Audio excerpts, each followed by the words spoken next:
8 years after China annexed Tibet, the 14th Dalai Lama fled to India, where he set up Tibet's government-in-exile in 1959. 5 decades later, he ceded his political role to Lobsang Sangay, who was elected the first president of the Central Tibetan Administration. Hello and welcome to Taiwan Talks. I'm Ian Kavat.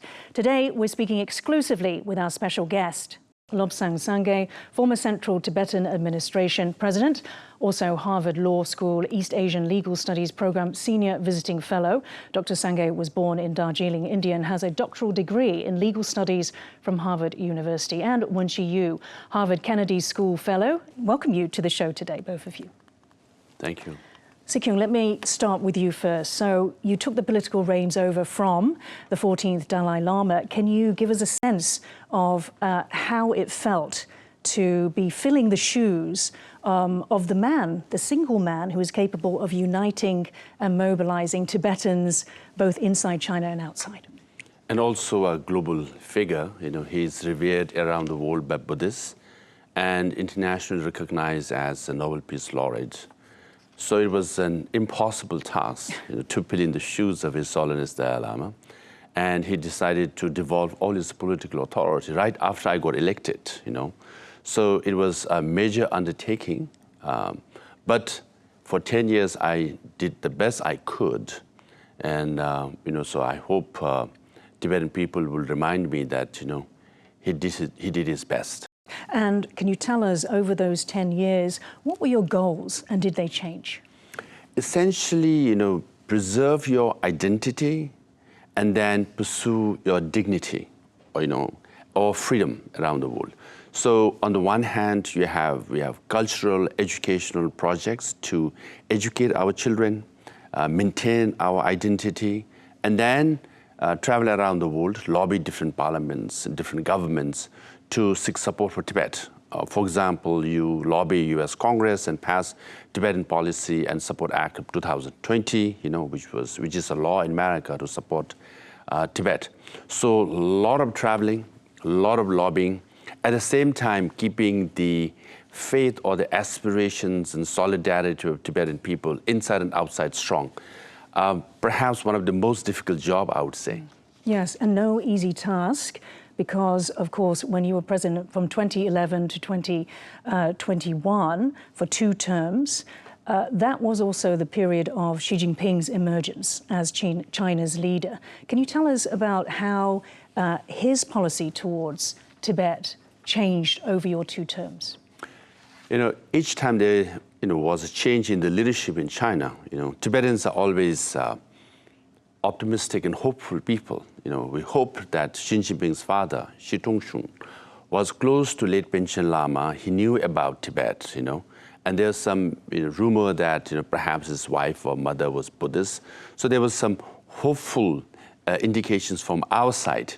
But then in that 10 years period, situation in Tibet became from bad to worse. For example, every year Freedom House comes out with a report and listed Tibet as one of the least free regions comparable to Syria or North Korea. So it became, it was very bad and it became worse, so unfortunately. Once you want to bring you in, can you help us to compare Taiwan's situation? Obviously, for Taiwan, the CCP says that Taiwan has always been part of China, although, of course, Taiwan says that it has never been part of the PRC. It's also under threat from China's annexation. So what sort of parallels or differences would you draw? Yeah. I'll start with the difference. We know that the Republic of China was created in 1911, right? And the PRC was created in 1949. So it is undeniable that legally speaking, ROC is separate and different from PRC. Now, the government that's representing ROC is now in Taiwan. The capital is Taipei.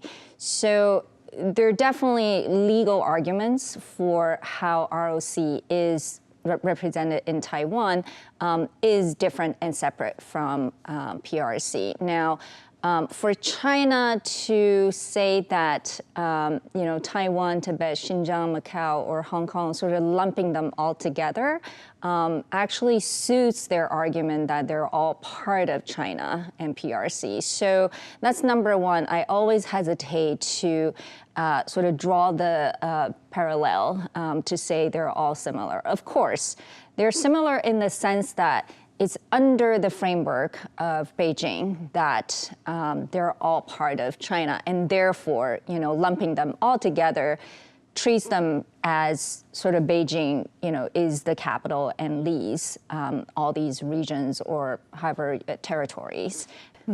If I may add, the way I look at it is, China, where the Han Chinese used to live for thousands of years, okay, is essentially below the Great Wall, and that's where 90% Han Chinese live even today.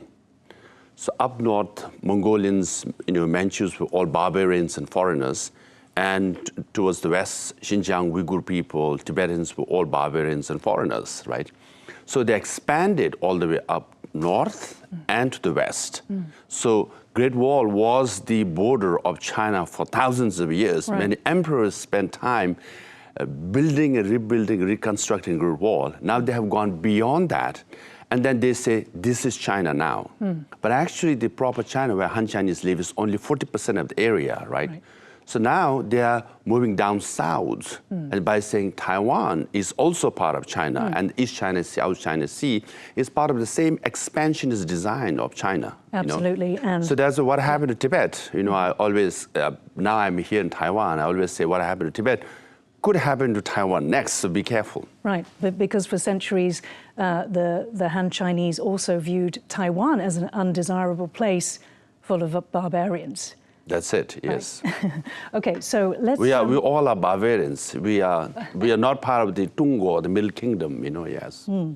Let's go back to 2005, the year in which the 14th Dalai Lama rejected Tibetan independence. And he said, I quote, "I'm not in favor of separation.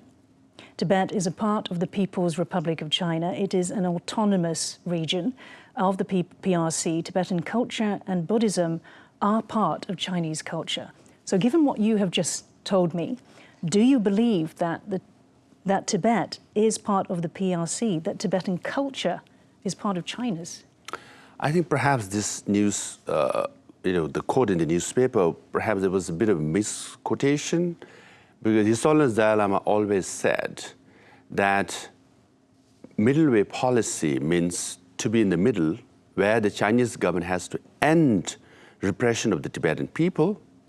Then we will not seek separation, provided we are given genuine autonomy. So there is a condition. It's conditional. First, end repression, give genuine autonomy, then we'll not seek separation, right? So historically, Tibet was an independent country, always. If you go back to 8th century, there was a treaty between China and Tibet, which said Tibetans will be happy in the great land of Tibet, Chinese will be happy in the great land of China, signed by representative of the Chinese emperor and Tibetan king, right? That still exists in the form of stone pillar, So throughout, Tibet has always been an independent country. So, but Tibet was occupied, brutally occupied. Destruction of, 98% of monasteries and nunneries, 99.9% monks and nuns were disrobed. Even today, there's repression, the major surveillance system, right? For example, 99% of Tibetans are denied passport. The passport that were issued was seized by the Chinese government. So they're so scared that Tibetans might travel outside and speak the truth or the reality that's happening inside Tibet, that they want to hide and, essentially shut down the whole Tibetan region. And that brings me, Wenchi, to maybe we can do some comparisons with Xinjiang. Any differences in the way perhaps the world understands Tibet on one side and Xinjiang on the other? Yeah, I think for a while, I think the issue and the attention paid to Tibet, whether it's through politicians or celebrities, did help the world understand what is really going on in Tibet. And later on, obviously, we saw more of the repression that's taking place in Xinjiang and happening to the Uyghur people. I don't, pretend to know, and I'm definitely not an expert in either part. And unfortunately, I think how, what China has been doing is, again, to frame some of the activities because of the repression, that resistance as terrorist attack. And so especially, I would say, for the Uyghurs, that became a very convenient excuse for them, especially after 9/11, that what we're seeing is there's this, global fear of terrorists, and a lot of them associate them with Islamists. And so we know that Uyghurs are also, believe in that Islam. And so I think, in terms of cracking down, and it just became even more convenient for the Beijing government to label them as terrorists, and so to galvanize support for their repression. So let's cross back to Tibet, because obviously Tibet doesn't have terrorists. Tibetans practice, and Dalai Lama has always promoted non-violence. So what's the narrative there? How does it, for you, Sikyong, differ? Because there is, of course, the overarching narrative from China, which is, stabilize Tibet, stabilize Xinjiang, save them, liberate them, and then bring economic prosperity. That's a classic colonial argument, Oh, they were feudal, they were backward, they were so poor, we made them rich, we have civilized them, so the colonies should be grateful to the colonizer, that has always, and particularly if you read Chinese history, their high school textbook, this is how they explain, 100 years of humiliation, you see. So they're doing exactly the same thing, but now victim has become victimizer. But then Tibetans, as victims, were not supposed to complain. Now, as Wenchi Yu said about Xinjiang or Uyghur region as well, it's important to know that Tibet was one of the major issues internationally in 1980s and 1990s. In recent years now, the genocide in Uyghur region, Inner Mongolia, and again the crackdown on Hong Kong, right? So when it happened, I always say this is good in the sense, before when Tibet was the only prominent issue internationally, they used to say, oh, it's an exception, Tibetan's an exception. Now there's a pattern, Tibetans, Uyghurs, Mongolians, Hong Kongers, and then increasingly, pressure and intimidation on Taiwan clearly show that we are dealing with the regime. We are dealing with a systematic strategy on the part of Beijing to, expand its region. So, I've met many people who said, oh, China is a very peaceful country. They have not done anything violent for the last 300 years. But said, no, look at Tibet, look at Hong Kong, look at Xinjiang, and hopefully, I hope not, but, increasing threat towards Hong Kong. So we are dealing with the regime. Can I bring you now to Mao Zedong's strategy, which is the 5 fingers and palm strategy? So this was, announced in 1939. Obviously, Tibet was annexed in 1950, 1951. So the idea was that following the annexation of Tibet, then there would be 5 fingers that would come in later stages: Ladakh, Nepal, Sikkim, Bhutan, and Arunachal Pradesh. How much of Mao's strategy do you see Xi Jinping continuing? I'm glad you brought this up because, this code was there for a long time. And when the Doklam, incident happened, 2017. 17 between India and from Chinese side, and then in 2020 in Galwan Valley in Ladakh, right? Yeah. So I appeared in major TV and news media, so I made it quite, well known. So Mao Zedong has said since, for ages saying, Tibet is the palm, we must occupy it, then go after 5 fingers. So Galwan Valley is in Ladakh, Doklam, borders Bhutan and Sikkim, and the chicken neck of India. And then there's always conflicts and tension in Arunachal Pradesh. So, and then recently, New York Times in August came out with this, huge expose of more than 300 border villages are being built all the way from Karakoram, from Tibet all the way to Myanmar, right? So the intrusion into, all the neighboring countries of Nepal, Bhutan, and India, it's happening. So what Mao Zedong said is being implemented now. Right, and Wenchi, but it's not through fighting. It's not through kinetic war or violence. Now, I mean, Tibet was, but these appear not to be. So this kind of winning without a fight strategy, how do we explain that change? Can you explain the shift that's occurred? Well, there's definitely security forces stabilizing in those regions, even though it's not technically defined as fighting, right? Skirmishes on the borders with India and crackdown. Not non-firearms, though. Right, right. One thing that's really interesting about the way Beijing approaches those territories is that the economic prosperity that they try to introduce to the region as a way to integrate the locals and the Han people or the Chinese culture. We've seen that being played out everywhere. And so from Tibet to Xinjiang and even Hong Kong today, and what Beijing tried with Taiwan, right? Increasing economic and trade relationship, but that's always been the approach. And if I'm not wrong, I think one of the most senior officials, the party secretary of Tibet, yes. Right, party secretary. So, I mean, essentially they're replicating what they're doing in those areas. And what we're seeing in Hong Kong these days, especially like if you go to Hong Kong today, the language spoken there rather than Cantonese is more Chinese, and in their education system, right, introducing and ensuring the Chinese identity is there. I mean, these are years of campaign and very thought out plan to make sure that the identity of China is instilled in every one of them. So, and of course, economic prosperity is something that they know is very powerful. And they use that around the world as well, right? Economic power and leverage that they've had. So this is, something very strategic and very thoughtful, and they have a lot of patience to do that. So cool. Acting around the world, I always say this, if you want to understand China, you must understand Tibet. If you don't understand Tibet, you will never understand China.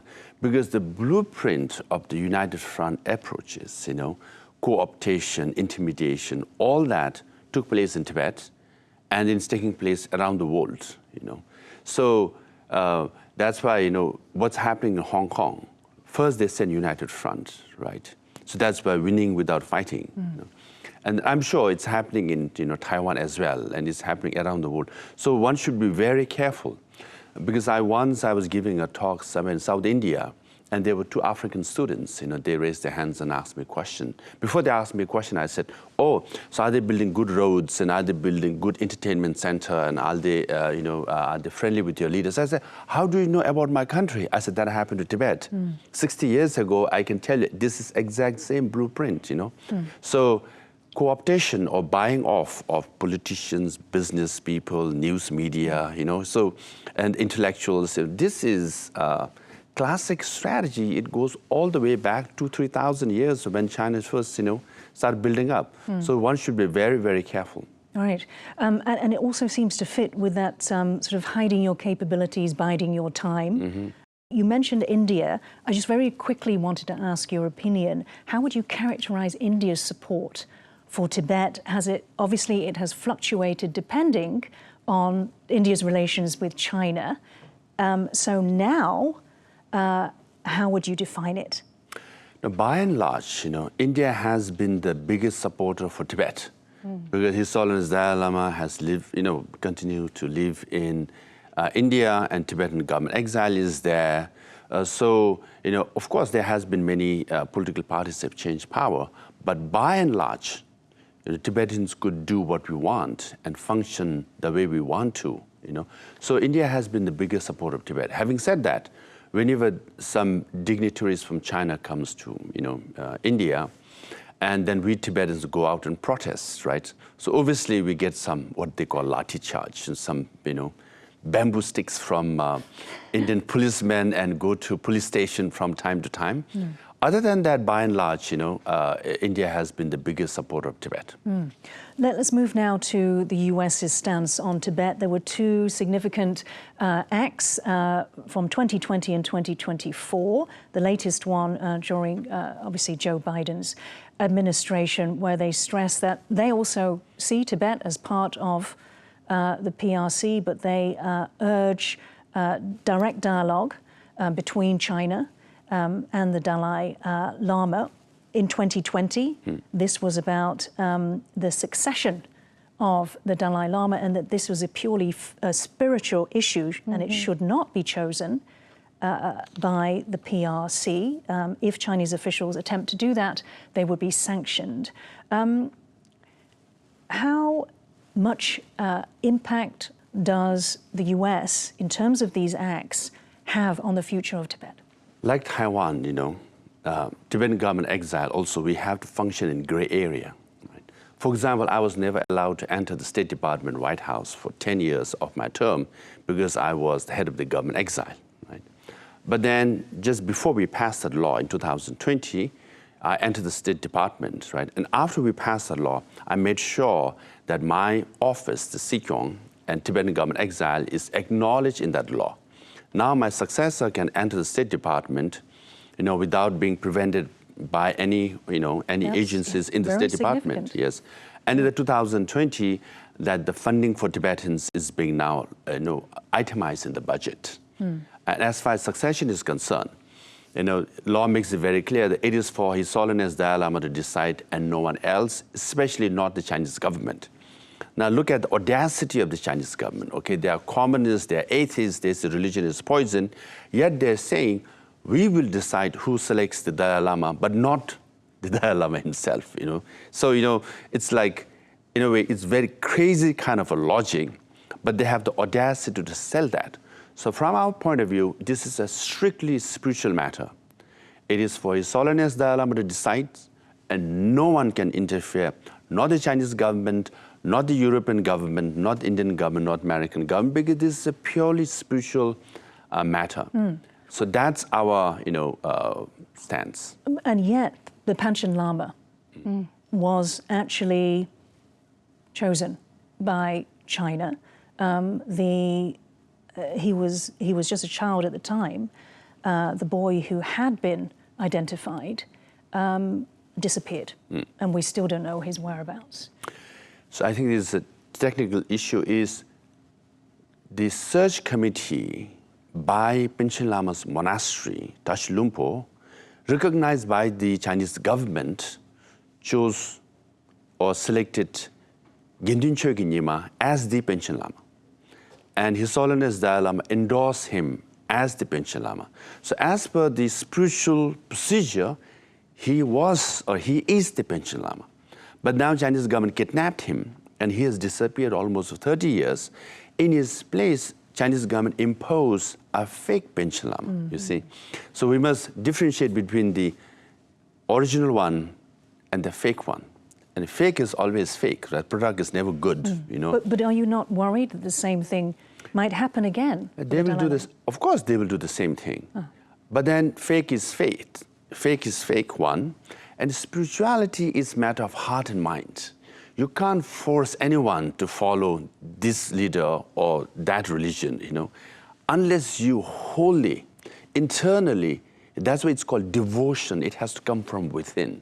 So when they impose a fake one, we will say that's a fake one, So our one, the one His Holiness Dalai Lama decides, will be the original one, the main one. We're going back for 800 years of procedure and practices, and that will be the real Dalai Lama. And so for future generations, post the 14th Dalai Lama, you see still a strong future which is based on the spiritual practice of Tibetan Buddhism? Yes, because one, we are Tibetan, we are the mountain people, we are very rugged, we live above 4,000 meters high. Number two, we are Buddhists. Buddhism is 2,500 plus years old, it has gone through its phases, but it survived. And communism is 100 plus years old, right? Comparatively, philosophically speaking, they're baby, so we will withstand and, survive way past the days of communism in China. On that positive note, we'll end the show. Lobsang Sangay and Wenchi Yu, thank you so much for joining us on Taiwan Talks. If you liked our show, please search for us on YouTube, give us a thumbs up and hit subscribe to our channel. Thank you for watching the show today. Stay safe and see you next time.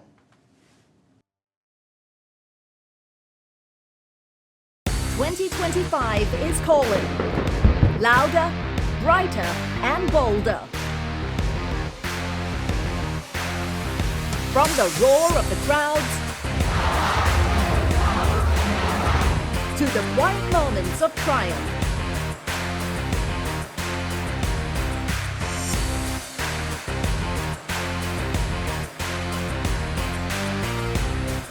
A year to experience sports at its finest.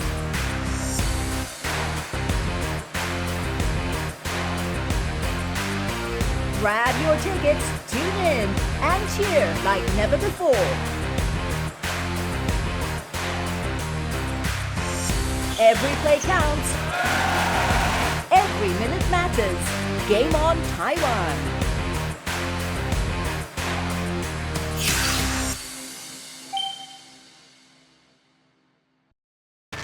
In the face of adversity, the power of truth. A roadmap for a just and open world, charted by the freest country in Asia. Taipei for Taiwan Plus. Taiwan Plus News, a voice of freedom in Asia.